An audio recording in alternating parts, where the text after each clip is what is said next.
Fling Show. The Fling Show. Y'all wanna know about the mystery of flight. You wanna hear about the scene done right. So kill your TV and just come outside. We're gonna take you on a beautiful ride. The Fling Show. The Fling Show. The Fling Show.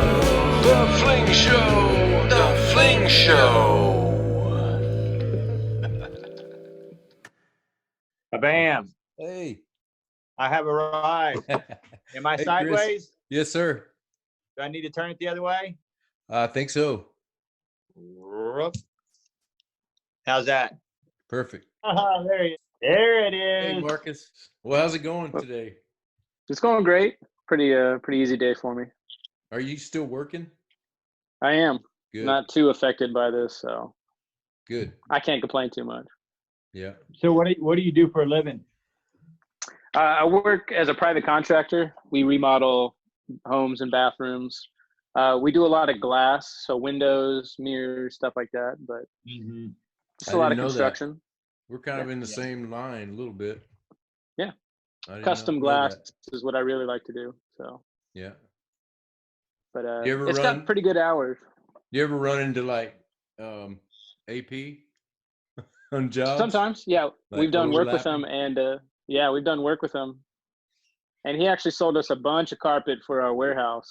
So, Cool. yeah, we've done business together. Where's the business? Where's your business? It's on 2920, but we do all over Houston. We'll go from Baytown all the way up to past Conroe. Okay. How long have you We're all been over. in that business? About 5 years now. Yeah. Let's talk a little bit about disc golf. How are you handling the shutdown? You been getting out much, or you been playing much?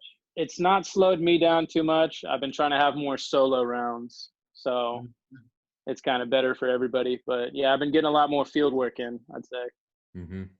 So Yeah. are you able to? Hey, Chris, is your speaker covered up or something? It's kind of muffled. Is that better? Oh yeah. Yeah, it's a lot better. Much better. All right. So where'd you start playing? I mean, once the courses in Houston closed, I don't know if y'all heard today, but my wife came in and she said that Harris County is supposed to be opening up their court, all the public parks again. Yeah, as I hear, I think a lot of parks are kind of slowly reopening back up. And like I know Northside had been kind of closed, but people were still playing it. And as I understand it now, kind of some more people are just coming back into playing it. It's just kind of back open. Okay. Never officially closed.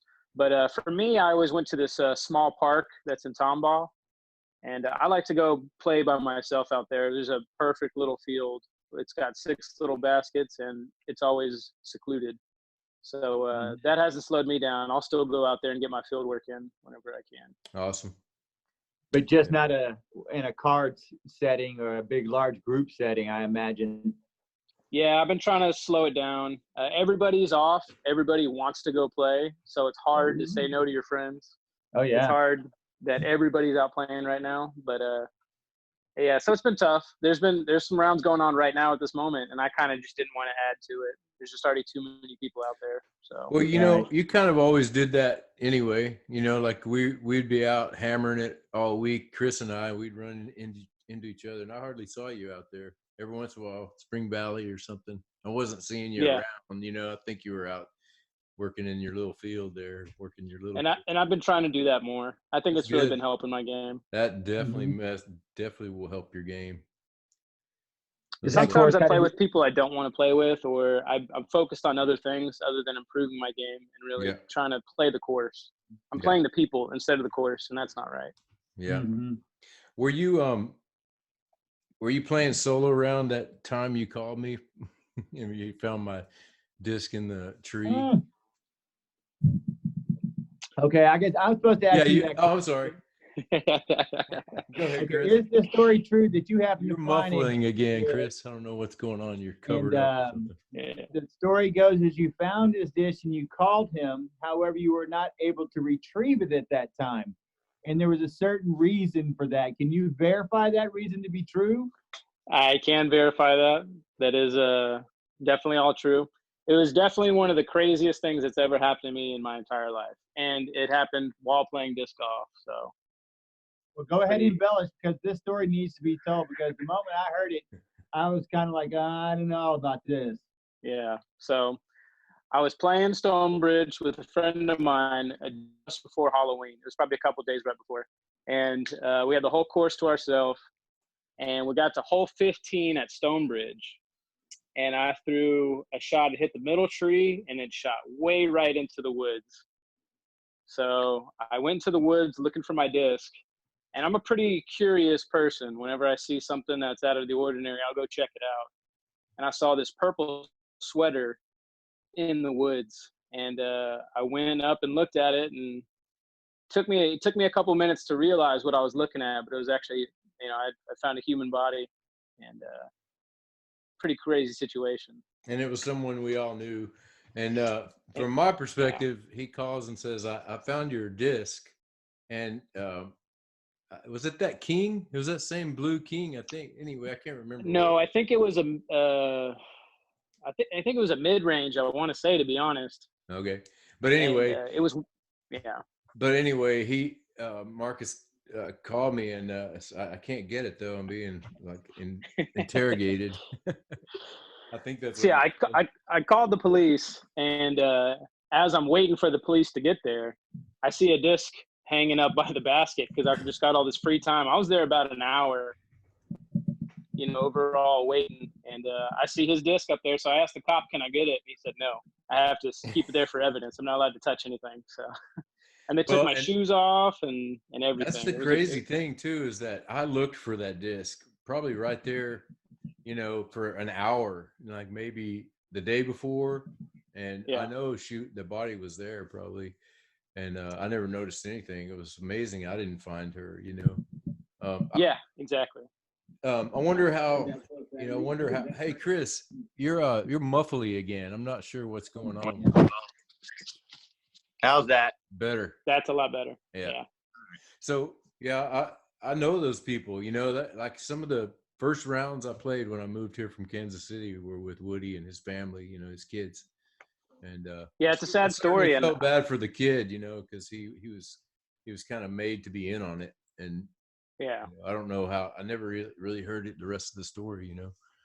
I didn't look up the rest of it, but yeah, I had actually talked to her a couple months before, probably about 2 months, and so it's a real weird situation. Just so everybody, if you don't know the story, Woody was kind of the disc swamp guy. He would get discs back and make money off of it, and his family was always out there with him and hanging out by the pond, usually over at Bear Branch, and then he every once in a while at Stonebridge.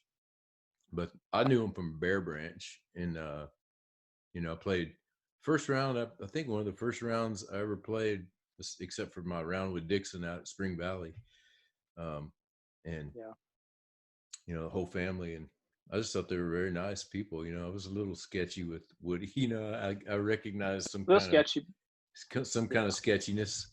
My sketchy meter went off a little bit, but not too bad. I bought a lot of plastic from him, and I had a lot of conversations with his wife. It was real weird. But speaking of, to that story, I just want to say I'm really glad that I found her and not some other little kid or someone else. That could have been a real messed up situation for somebody. Yeah. You must have a special calling for stuff like that. You always find yourself in strange situations. I really do. That's what my dad said. Yeah. I called him up and I said, "Hey, I'm part of a murder investigation." He said, "Only you." Because you can handle it. You're not going to freak out, and you got the integrity to deal with it. Like you've dealt with other things. I didn't. Yeah. I was talking to Chris, and I were talking to AP about that, having that certain gift of being able to tell somebody, basically call them out without pissing them off. Just saying, "Hey, dude," with like if I would do it, it seems like it would be a fight, or like they'd get offended, or I don't know, but you have a special way. Well, I heard that conversation, and I agree with what AP said. He's real good about killing them with kindness in that fact. Oh, no doubt. Sometimes I can be a little more blunt about it, and that's something I definitely I've heard AP do that on. too, where he's really in their face, kind of, but it's AP. It's like, Jeez.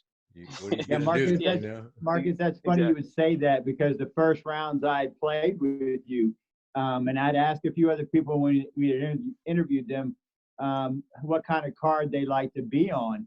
And you definitely have a specific way that you expect the card to be playing, you know, when you're playing tournament versus casual. Can you kind of explain how you work that card? Because you definitely have a way that you will and will not let people kind of do things while they're playing. And I'll do that for money rounds. I'd say I've been trying to ease it up more on casual rounds because what got me into disc golf was having fun, was being out with all my friends and having a good time. And so when we are having a real casual round, I've been trying to have more fun with it, and I think I really am. Yeah. And but definitely with my money rounds, I like to keep it a certain way. I like to keep it tournament style and keep my focus on disc golf. And I hate not focusing on disc golf. And it's definitely something I'm still trying to work on. But you do kind of set that tone at the beginning of the round, I've noticed. And I've only played with you a couple of times where it was in that kind of setting, more of a league setting or more of a doubles, a draw partnership setting.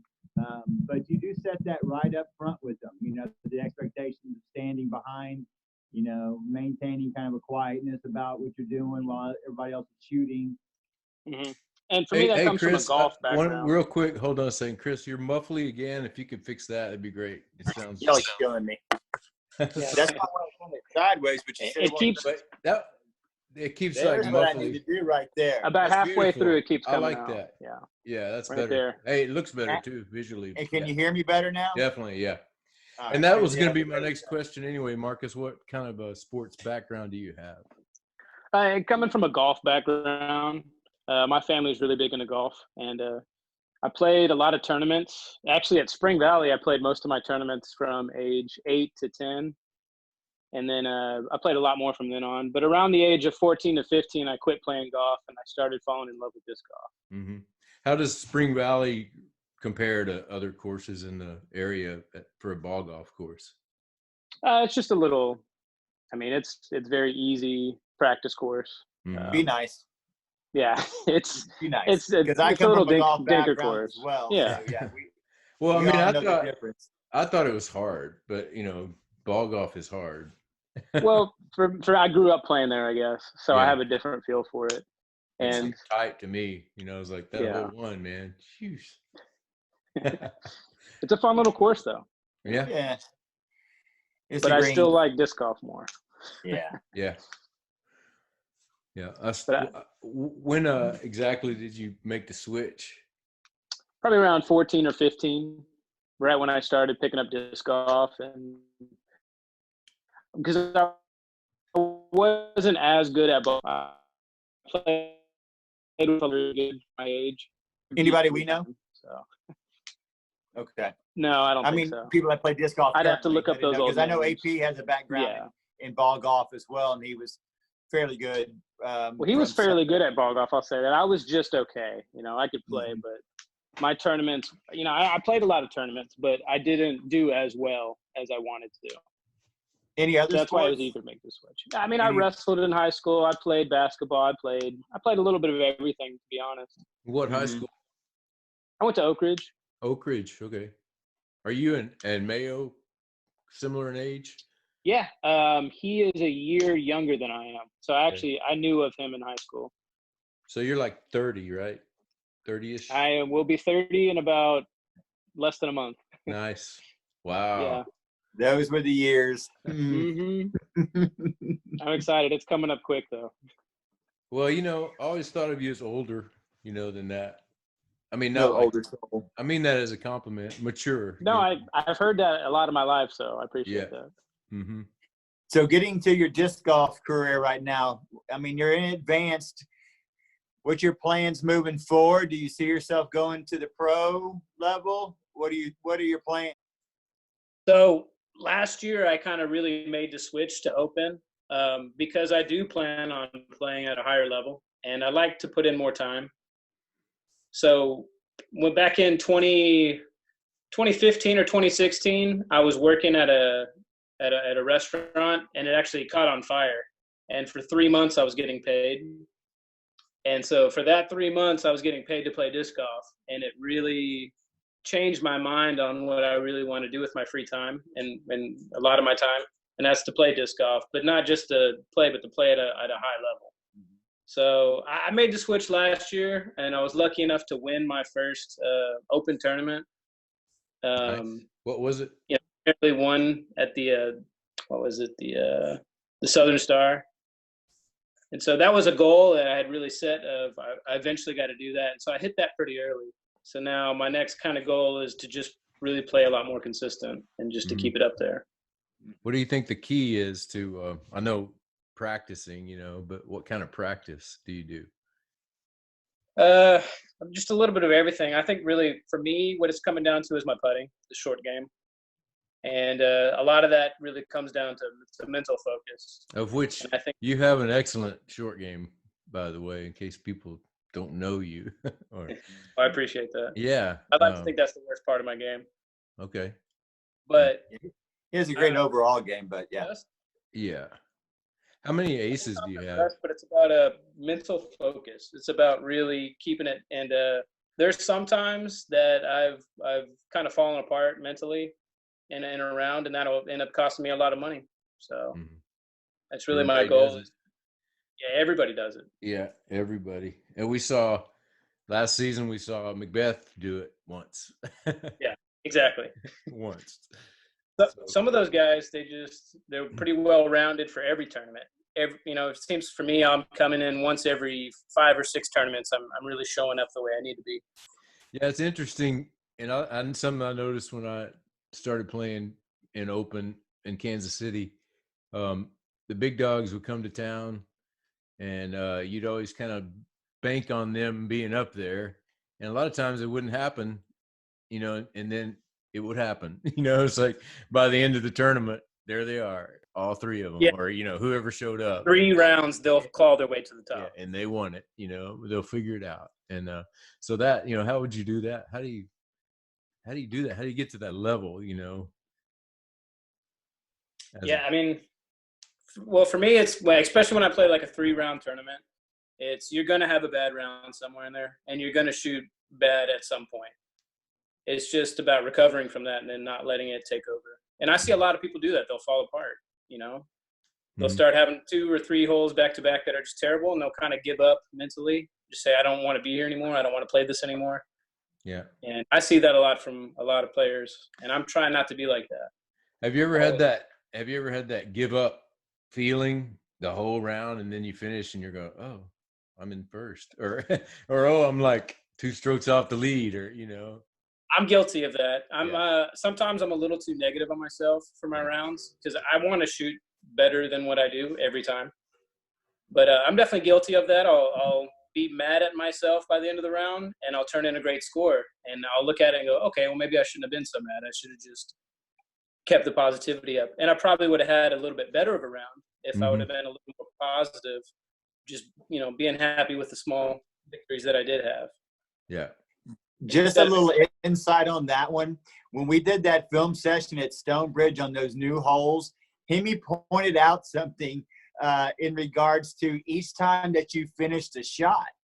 And even though we were just practicing on brand new holes that we never played for, you still showed this modicum of not happy with that throw. Even though it's just practice. Throw and walk off still pissed, hard on yourself. And we're just out there getting some video of you. It was quite telling for you to say it like that as well, because we have it on video. And so those who may start watching that intro again may notice Marcus a couple times. Yeah, we'll definitely disappointment with that shot. You're like, just practicing, Marcus. And that comes to I have a specific goal in mind for each shot, and if I don't quite hit that, I'm pretty mad at myself. Even if I have a great shot, and even if it turns into a little bit of an ace run somehow, there's kind of a specific point I'm trying to hit, and when I don't hit that, I do get down on myself a little bit, and that's definitely something. When you get those aces and as ace runs that we all know you for, I mean, yeah, lots of. What's in your mind? What are you aiming at? I mean, you know, what's going through your head? What's the process there? There's usually a spot in the air, and it's usually a little high left of the basket where I'm going towards. Usually on every shot, Mm-hmm. And I'm excited when I hit that spot because I know I'm giving it the run that I want to give each shot. Mm-hmm. And there's definitely a specific point that I'm just trying to hit. And I'm not satisfied until I can kind of hit that point in the air. Mm-hmm. And each practice throw, every single shot that I do, I'm kind of trying to hit this little point in the air. Mm-hmm. Yeah. And so That's odd that you say that, because coming from my level player, the low level player, playing with y'all and quite a few of the guys that are there from advanced to pro, I do notice that when y'all release it, that while I'm sitting there going, that has a chance to go in, or that's going to be a great shot, y'all will show, like I said, sometimes in different ways, a modicum of right there at the moment of being disappointed. immediately. Kind of like David does it too. I've done it with Charles. I've done it with Matt. I mean, I could go down the litany of players, Ricky, where you see y'all release it, and I'm sitting there going, "Oh man, that's freaking just nuts, right? It's gonna be great." But the moment y'all do, y'all show this disappointment, and I'm always like, "God, I just don't get that." But now that you explain it that way, I kind of get it now. And then you get every once in a while you get the what I call the shit parks, where you go shit and then it's parked, or like it's an That's ace what Jake behind, does. you That's know, Jake and right there. I mean, this is my take on that, because you do it so many reps, you're not working on the visual anymore. You're working on the feel of it. And when it goes out with good feel, and you just know it, it's just a feeling. It's like it comes from your motion, your body, not your visual. That's why you get parks. You know, it's like it felt wrong, but For someone like Joey It ends up Hinkle, great. Yeah. Right. someone like Joey Hinkle, their game is I want to land 10 feet in front of the basket and skip up to it yeah, every single time. That's his game plan. yeah. And Joey doesn't get a lot of aces, but he plays some of the most consistent golf. Oh yeah, man. Oh, he's great. Yeah. Right. He is an amazing golfer for sure, like that. I never thought about that, but I mean, I know that you're not like that. But the difference is I go for aces every single You're time. running them down for sure. Yeah. Yeah. Yeah. There's a difference Even in our during gameplay. tournaments, do you do that during tournament plays as well? Unfortunately, I do. Yeah. Okay. Definitely. It's Sometimes just like it Mayo works. said, he's got the only voices in his head are go for it. Mhm. Yeah. Anybody But- played with him knows that. Playing open, playing at a higher level, sometimes that voice of go for it is the voice I need to be listening to. Because for advanced, laying it up, just playing safe par golf. Hey, I have a friend in Kansas City, and he lays up every putt. And I was just like, dude, you know, the fun of the game is going for it. You just have to learn how to go for it in a way that you can make the comeback, you know? I To taught do Chris, well at a lower level, like advanced, laying it up is a smart play. Is a smart move. Yeah. And that's what he was in, he was an advanced Masters player. So probably smart thing, but not fun. Not my game. Yeah. And I've definitely changed to I run every putt now, mostly. It's hard for me to lay up a putt, and it's hard for me to lay up a short hole when I should be going for the 2. I do want that 1 sometimes. Oh yeah. And so it'll cost me. How many tournament aces have you had? So 0. Oh, but really? I've had 20 plus tournament splash outs. I've been real close. But I do have a couple league aces. Yeah, that's what I meant. I mean, scoring rounds, not scoring practice rounds, aces. That's what I'm talking about. Maybe 5. Okay. But just single tournament rounds, 0. I really want a tournament round. It's been that's next on my list. Yeah. Well, it'll happen. Yeah, no doubt. I'd It's put coming. money on it. I'd definitely put money on it. I would too. I still would buy into too. the ace box every tournament though. But Yeah. I wonder how much money we've spent on As ace you pots. a lot. So we got to ask AP and Charles and Matt about the players in our area that kind of give you the competition you need to get better. Who do you see that you play against in this area? I know you've already said Joey, which we all agree on that one. But who else in this area you kind of like, that guy on any given day is going to give me all I can handle? Probably AP most recently, because in the last year he's become probably the most consistent player around. Mm-hmm. He's beaten out Joey. He's beaten out Mayo. He's beaten out some other guys in his consistency. And it's not every single day, but it's most of the time. AP, I'm lucky enough to be able to play with him. He's probably one of the better players. But,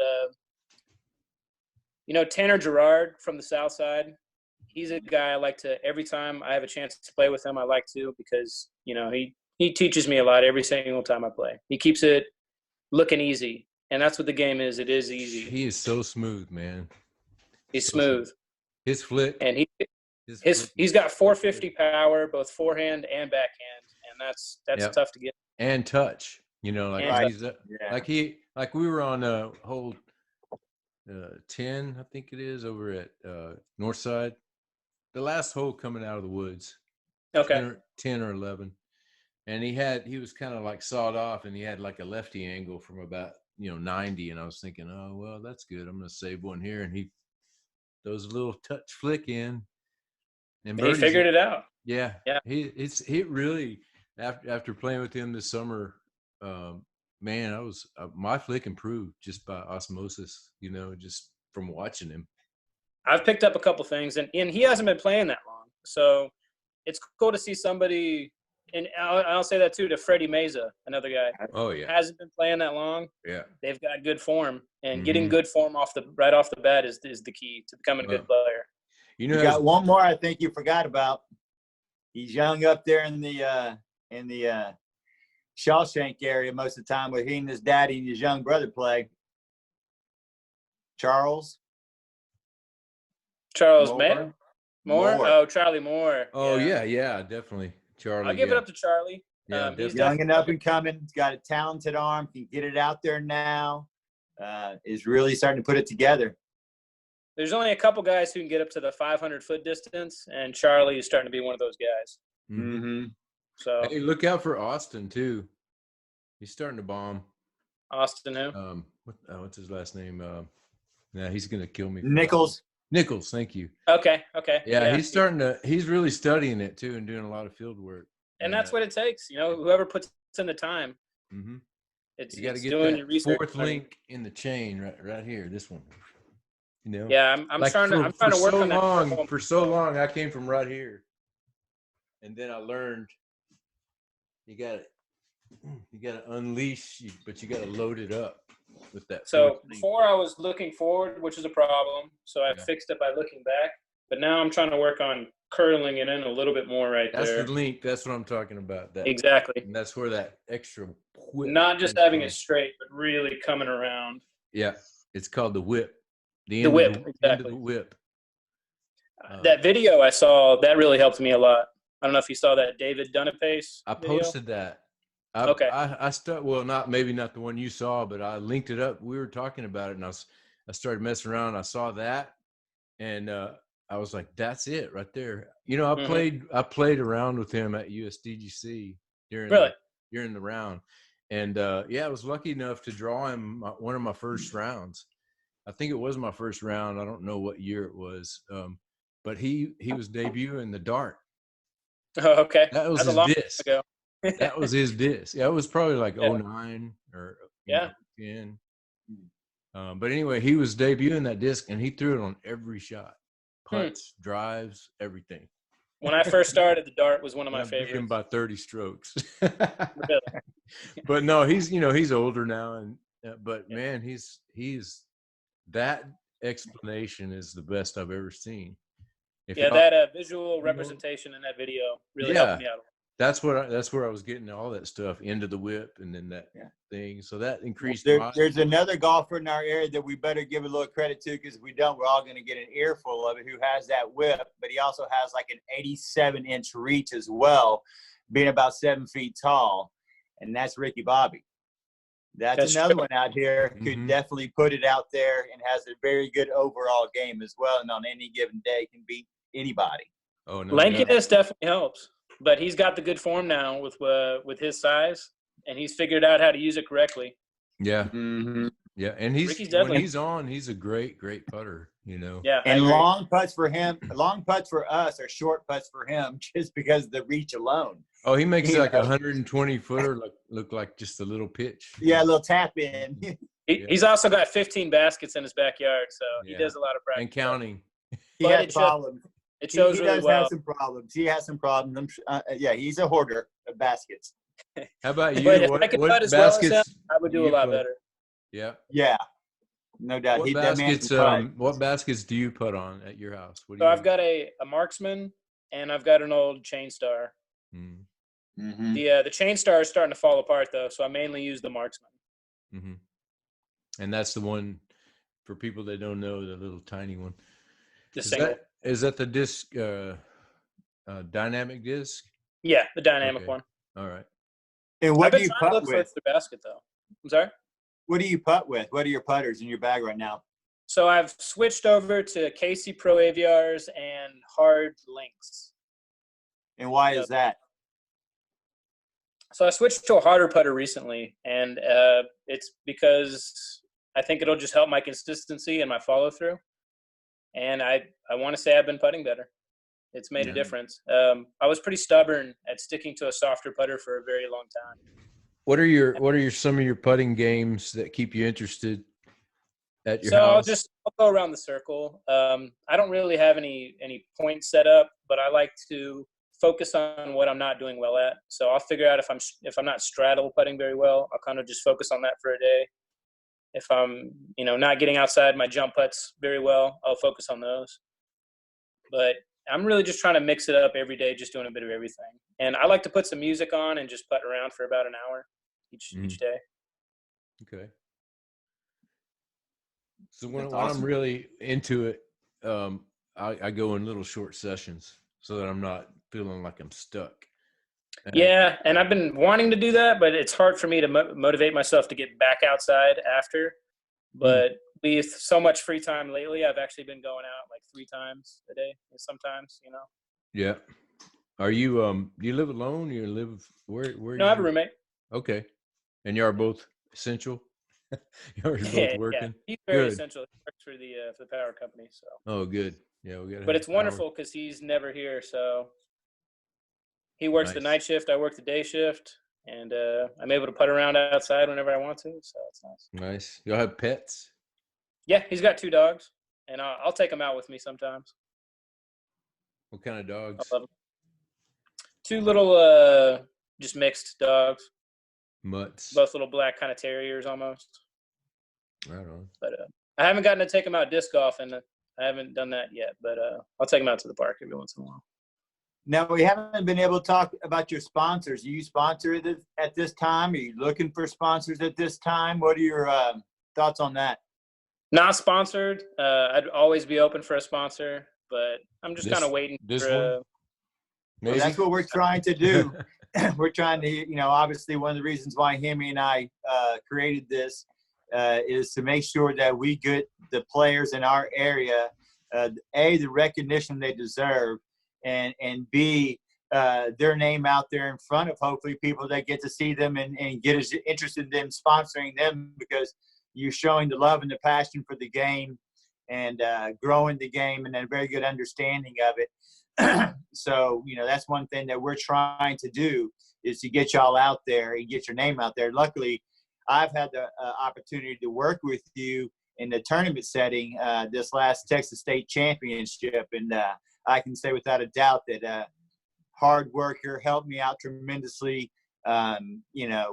basically mentored me as well for things that I didn't know. And it was just a pleasure to have you out there and what you do for disc golf and how you love it. I just want anybody out there who's looking to sponsor players that you're definitely one that needs to be looked at. Well, thank you very much. I appreciate hearing that. Yeah, You bet. and to add on to that, if this happens to ever get into the sight of anybody who might be a sponsor, vibe is really important to me, and I appreciate your vibe. Anytime you show up, putt night or at a tournament or anything, it's just always good to see you. Well, thanks, and I say that again to y'all. Thanks, man. You and Chris especially. I appreciate it. Yeah. Oh, we talked about this the other day. Imagine doing this show once we get started back up again and playing tournaments and stuff. It'll be such a blast. I don't know. I don't know if I'll ever play again. It might just be out. I think the first tournament that's available is going to fill up immediately right after this. Yeah. Oh yeah. Yeah. Well, we look forward to running our Wednesday. Yeah, the We had McKinney League. Can't wait for that. We had one league. I'm excited to see what That's they'll it. bring. Yeah. Oh, because guaranteed that we're going to be sitting there live showing results as people come in and turning in their cards. Yeah. Because I don't think that people kind of understand that about the competitive side of people. While we all like to go out there and have fun on the casual rounds, it's a completely different game when people are walking in, handing in their cards. It's quite entertaining on one sense, and I can't wait to be able to share that with the disc golf community as well. Because live updates like that, they're just fun, Mhm. And that's why I people. could have had a better round, and then I missed this and I missed that. All the reasons that you're gonna hear. Oh, from every single player. Yeah, from every single player, even the winner, which is even funnier. The winner.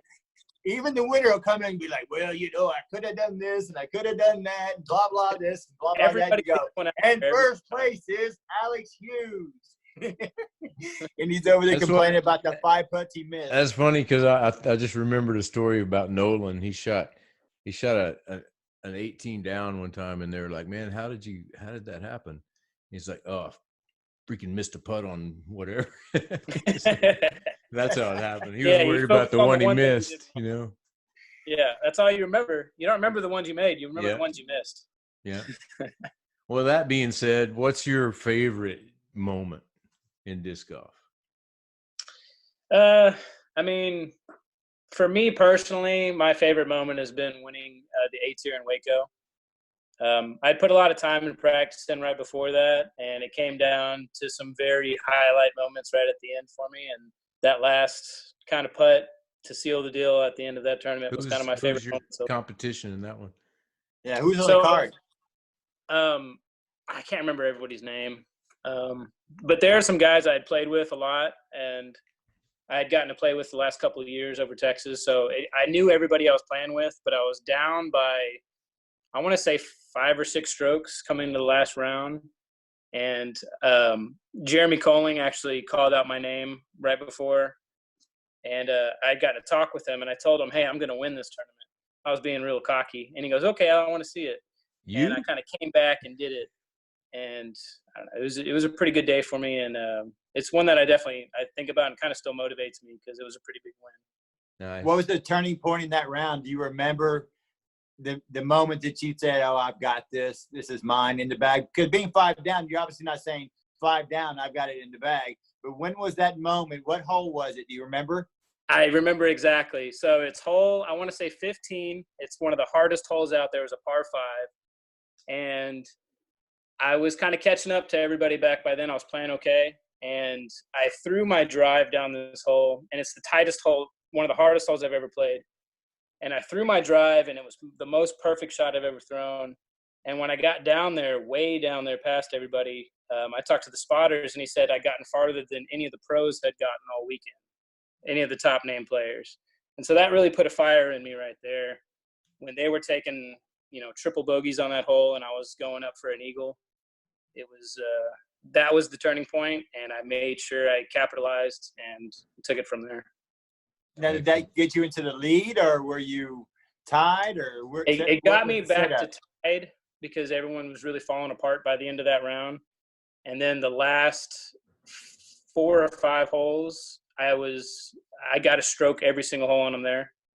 And so I ended up winning that round by 2, but I had to come to a playoff with somebody from the chase card because I had laid up the very last putt. I thought I had it in the bag, so I laid it up. Well, apparently somebody from the chase card shot an even better round. Wow. So if I wouldn't have laid it up, I'd have won outright. So I had to go to a playoff. And then from there, I ended up winning the playoff, which was cool in itself, but I was very happy about the round because that was probably the best round I've ever played. Now, explain that playoff. What happened there? Was it 1 hole, 2 hole? It should have been 1 hole because he immediately throws out of bounds first shot. And so from there, I should have taken it easily, but I was so nervous, I threw it out of bounds as well. And then we both pushed to that hole. And then the next hole, he should have beaten me there, but I threw a terrible upshot, and I ended up canning it was probably a 60-foot putt in the headwind onto a raised basket to push the playoff.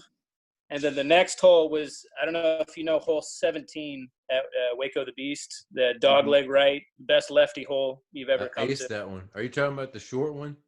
No, it's they extended it to where, okay, so you know the hole 18 is the long one over the water. Okay. So it was the one right before that where it's All a right. big dog leg Dog cut to the right. Right. Yeah. It's a lefty dream. So when it came down to that hole, I ended up catching a stroke on them there and winning. Did the you have a playoff. gallery? Oh yeah, it was about 100 people, and that was the first playing in front of the gallery and making those big shots that I needed to make was really, really special. Mm-hmm. Wow.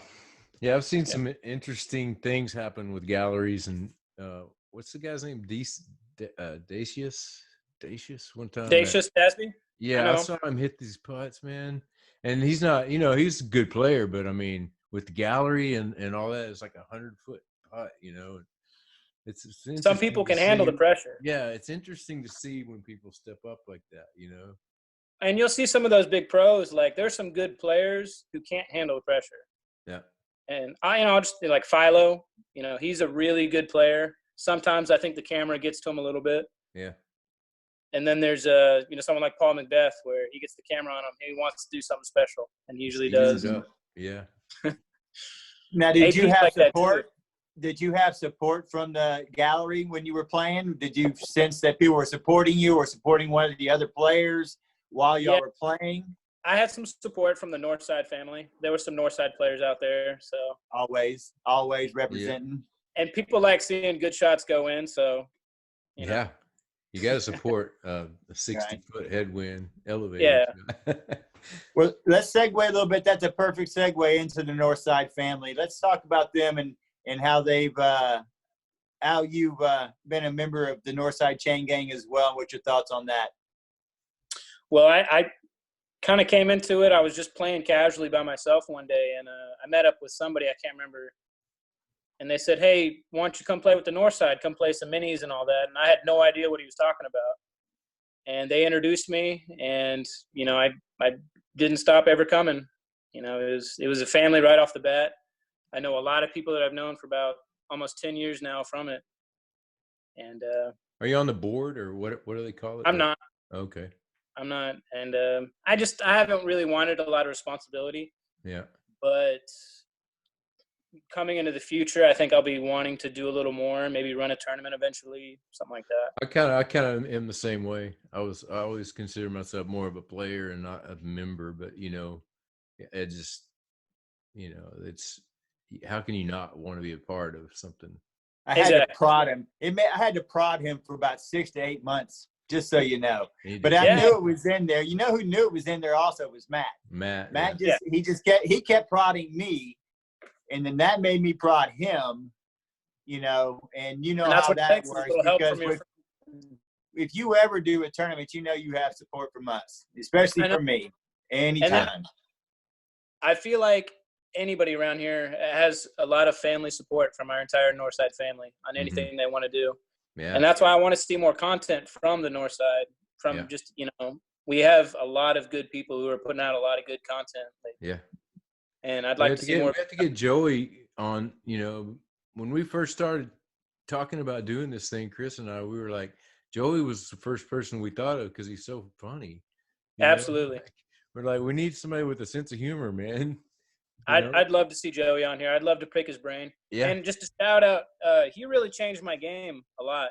He was one of the first guys to say, hey, what are you doing? You're doing it completely wrong. And really and told me how to play correctly, because I had terrible form when I first started. Yeah. For a very long time. So what specifically did he help you? Yeah, what was it? He changed my grip. I was always driving with the finger out. I had a frisbee kind of style grip on everything. Mm-hmm. And I was kind of like, I can't seem to get the distance that I want to get. And he taught me to go to the power grip, putting all 4 fingers underneath. Now, when you I don't have a disc in here.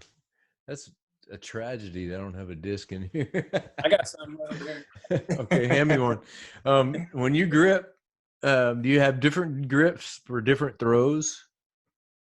Can't believe it. Yeah, I do. Majority of the time I'm using a power grip on everything. Okay. Some more mid-range kind of up shots. I kind of want to get this out a little bit just to get a little bit more. Put it a And little then- closer to the camera. Oh, there you Not go. that close. Oh, there you go. Power grip, more up shots. I fan my fingers out a little bit more depending on the distance, and kind of just ease this finger out a little bit for a little more control.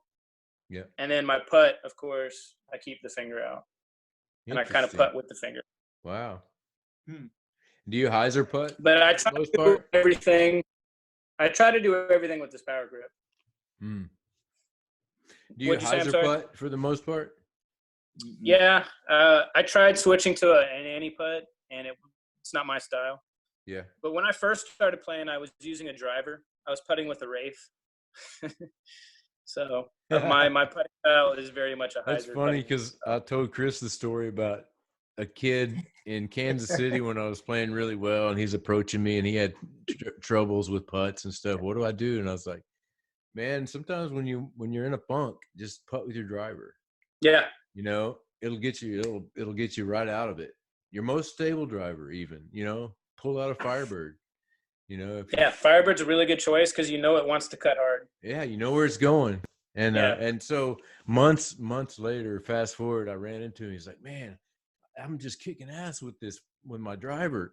he was actually, that was his putter, and he took my word for it. Whatever works for you. Yeah. I just thought it was funny that, he took me seriously, and I was just saying, hey, just to get out of your head sometimes.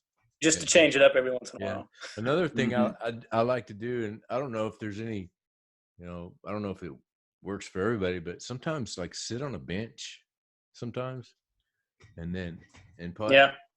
Because what happens is when you don't have the weight shift, it teaches your hand to shift the weight. So there's this kind of magical, I do have a mini, hold on a second. I call it the mystery slip, where it's kind of a magical sort of, I don't know what it is. Only having arm motion in it. Yeah, like, so just sit on a bench with your putters and just throw a stack. And, I think it's more of a weight shift from your shoulder that you're learning more than hand, but it's also just a transfer.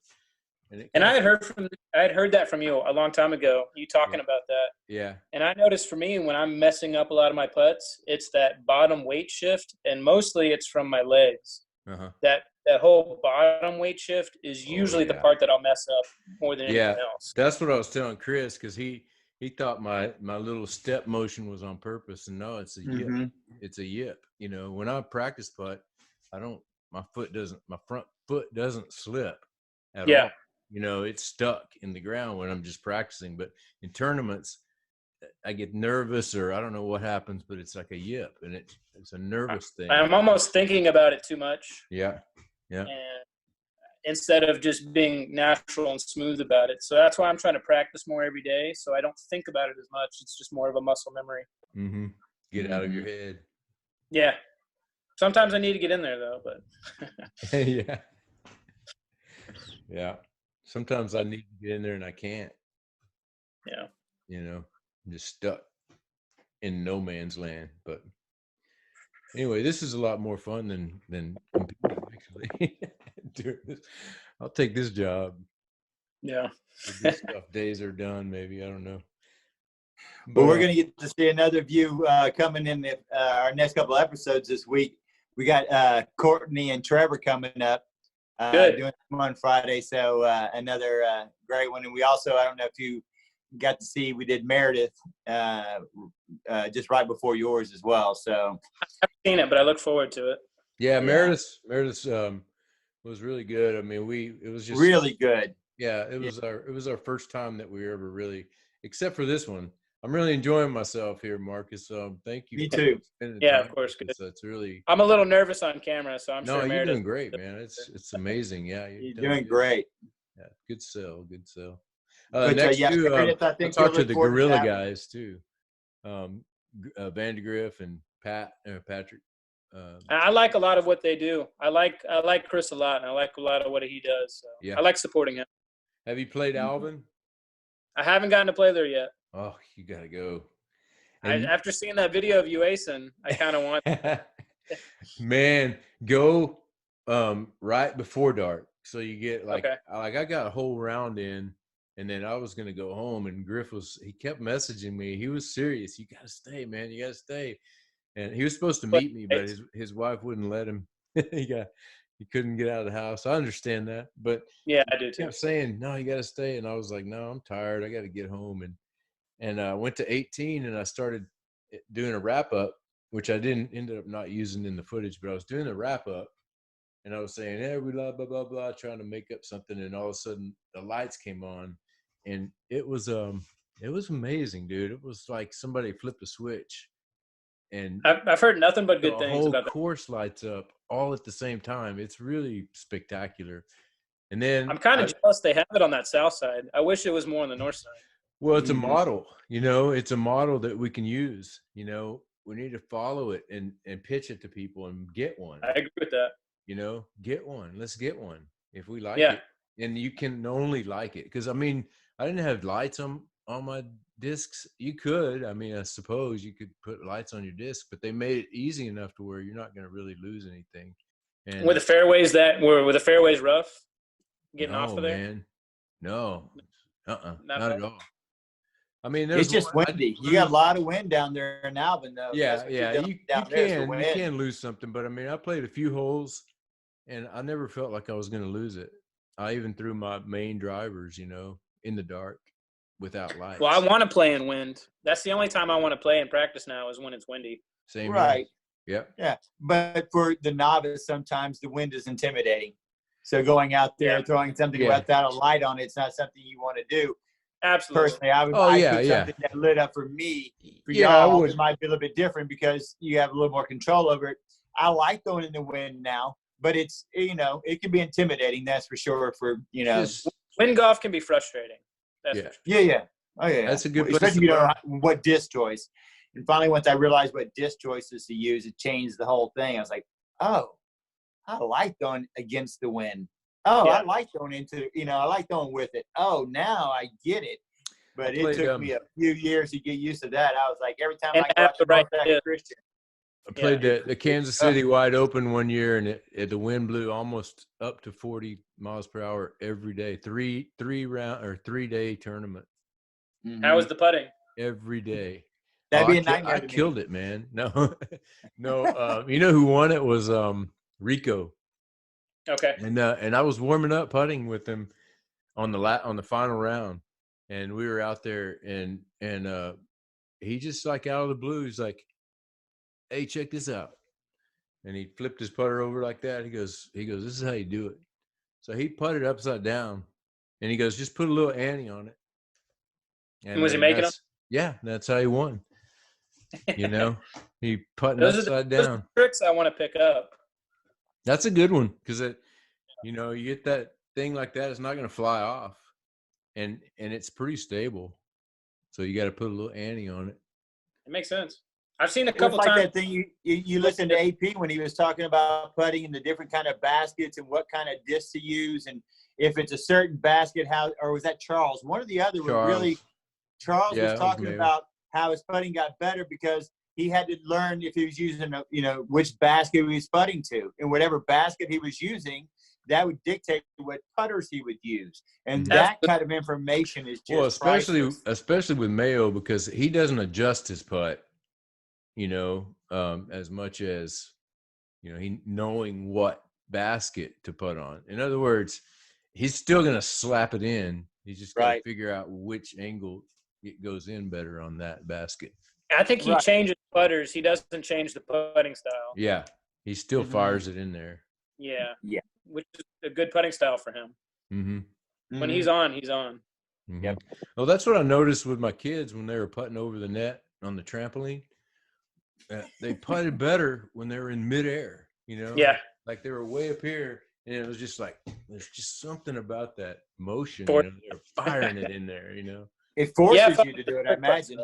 Yeah, it forces you to make that action. Yeah. Body control, no different than gymnastics. You got to get it all in rhythm. I was talking to Greg. What was his name? World champion. Barsby? No, he's an older guy who won back in early mid '80s. Greg, 1880s. 1880s, yeah, the other '80s. I don't remember pre-climbing. Anyway, he told me, and Climo did it too. The same thing. It's that step thing you were talking about.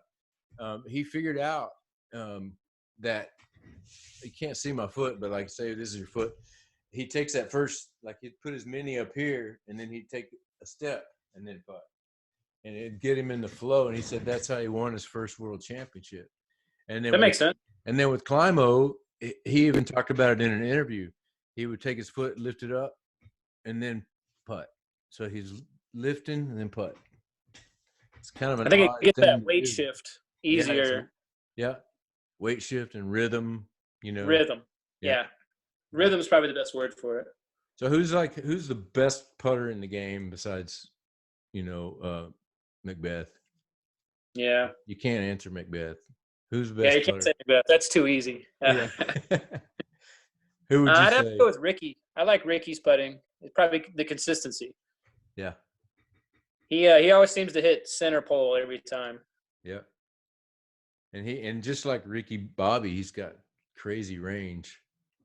But I think he's got more of that Mayo putt where he puts everything into it. And if you miss, far. But he's not missing. Yeah, but you don't. I played with him at Texas State's, and he ran one. He ace ran. We had a headwind, like 500 footer down this tunnel. This was at Manor, and we're all trying to figure out how to S stuff, get it back into the fairway. And he throws like, it seemed like a putter. It must have been a rock. It was when he was Innova. I can't remember who he was sponsored by.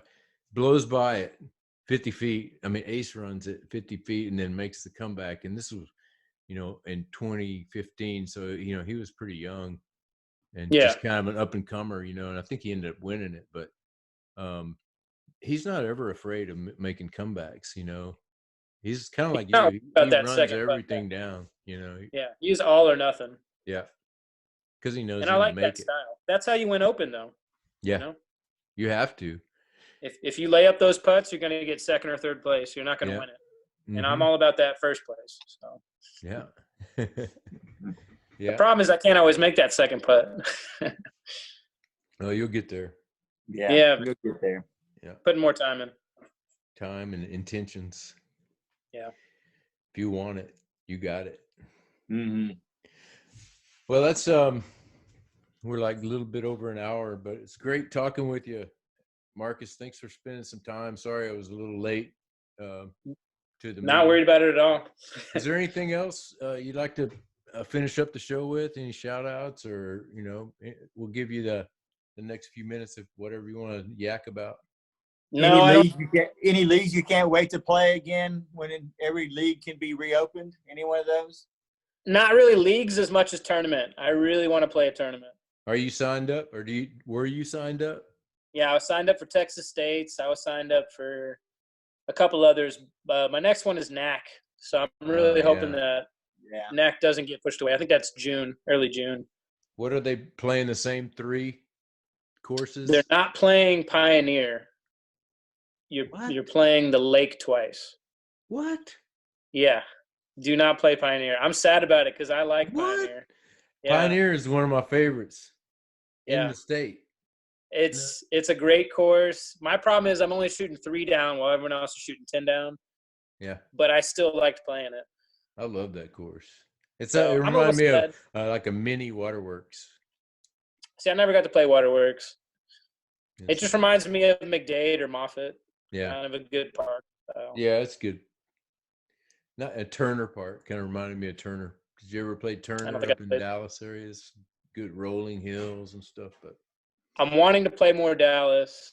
I just played my 79th course, so I'm trying to figure out where my 80th course is going to be next. I'm trying to knock those off the list. Alvin. Yeah, Alvin might be my 80th. Because it's open. There's a lot more parks in Houston than I thought. There's at least 10 to 15 more that I haven't played, little 9 holes here and there. So a couple of years ago, my boss kind of liked to stop, and we'd go play a course in between some jobs. but he's starting to slow down in disc golf. So I need to find a way to get him back into it so he can go play somewhere. Yeah, what's the deal? I don't know. He's just slowing down. How is he? Are you guys the same age? Is he older? He's 41 Okay. right now. So yeah, he doesn't have any good excuses. You know, he's got a good bag all set up. And we used to go a lot, but now it's not as much. Mhm. Now it's more of let's get home, and he's got a new baby. That's why. Ah, that's it. Yeah. So. Yeah. What about Kids you? will do that. Are you dating? Do you have a significant other girlfriend? Not at the moment. Wow. No. I'm enjoying some free time and working on myself. That's Girls good. are expensive, man. Oh, I know it. They're expensive. I'm trying to I save know up, and now. then I'll think about it. Yeah. Besides Well, that, so- I don't even know when you're gonna have time to go find them. The way y'all find them nowadays is online. You just search through pictures. I don't really get that very Everyone's much. off and looking right now, though. Everyone's, not working. Everyone's at home, so everyone's looking right now. So Yeah, they're looking to make sure you're not have corona. yeah, that's true. You know what? That's That's all- What do really you think I'll funny. stay about in until after all this is done. Yeah. Do what now? Say that again. So I'll stay in until after all that's done. Then I'll start looking for a girl. Yeah. let it pass. Let it Yeah. pass. Yeah. Or let them come up with a vaccine. That's. Well, I know I Hopefully. cannot wait to get out there and play with y'all again. That's for sure. It's just driving me crazy. Like I told David beforehand, being a native Texan, especially Houstonian, this is our time of the year. This is the best time to It's be. not going to get any better. It's only going to get terribly hot, like African hot. And This is the and we best have time this. to be outside, and we're stuck inside right now. Yeah. It Hey, just do drives me nuts. what So Marcus I cannot does wait to and- get back out there and play with you guys. That's for sure. just do what Marcus does and go do the field work. Yeah. I know, but like I told you earlier, I come from a team setting, football, basketball, baseball. I'm used to being around people. I like the fun. I'm like Marcus. When we go out, I like camaraderie on our card, our guys. We Yeah. needle everybody. We give you hell about having tiny feet, and a big head, whatever it is. That's just what we do. I just miss that part of it. Sure, do I miss getting outside? Sure. But you and David, we already discussed it. We have beautiful backyards and nice neighborhoods that we live in. So we have nature to look at, and I enjoy that, and I'm very thankful. But I miss the camaraderie of it. I miss the people, the league, looking forward to doing that and can't wait for Wednesday, even though I'm kind of getting stressed out about it. All those kind of things that go into it. It's kind of what keeps me alive. It's why I love disc golf and the community and the people around it. So it just drives me nuts. And then on top of it, the weather is freaking stunning. The best come it's on, ever man. been right now. Yeah. That's beautiful. What a spring we're having, no doubt. Sorry, I had to rant there just for a moment. I get it. Hey man, but going out to Alvin, I went solo because Chris couldn't make it, and so I found myself out there all by myself, and then it was amazing. It was quiet. It happens. It took me a little bit to kind of at first I was like, I wish somebody was here. You had those thoughts, but then I got into a good flow, and I was having a good round, and I think Chris probably experienced a little bit of that at a Little E the other day. But by myself, and I saw Glenn walked upon him. I heard his music about 3 holes back and chased me You down. know when he's there. yeah, So he ends up passing me up about 8, 9 holes into it, and then 2 holes later, who do I hear? I hear this yelling down the fairway, and it's Travis, and he's over there with Freddie. And like I told David, I said, that's what's wonderful about this community. I mean, even when you're trying to sneak out and be by yourself, there's almost no way that you're not going to run into someone that you haven't played with before that you really enjoy being around and like.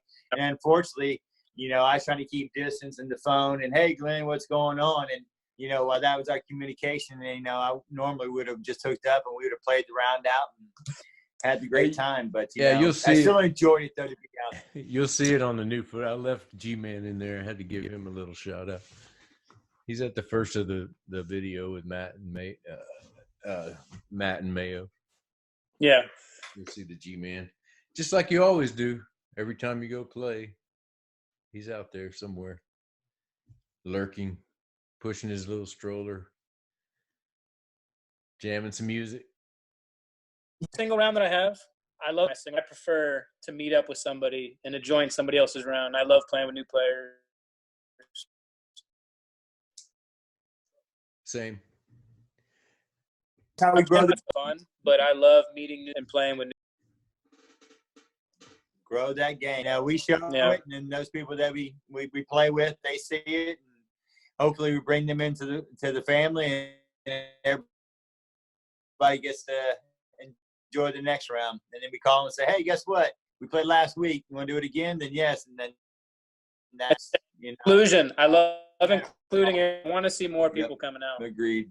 That's what I really like about it. Agreed. Yeah.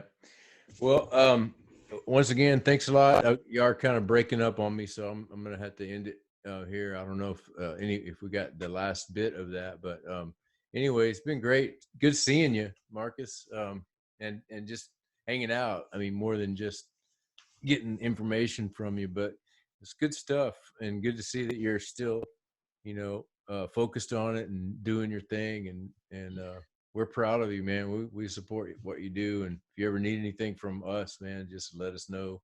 We'll be there. Absolutely. Yeah. Yeah. Thank you so much for having me on. It was really great talking with you guys. Right on. All right, man. Well, thanks All right, again, guys. Marcus. Until next time. Enjoy your day. Go throw. You got some daylight. Peace. Peace. I'm going to definitely get out. All right. See you guys. Thank you. Later, man.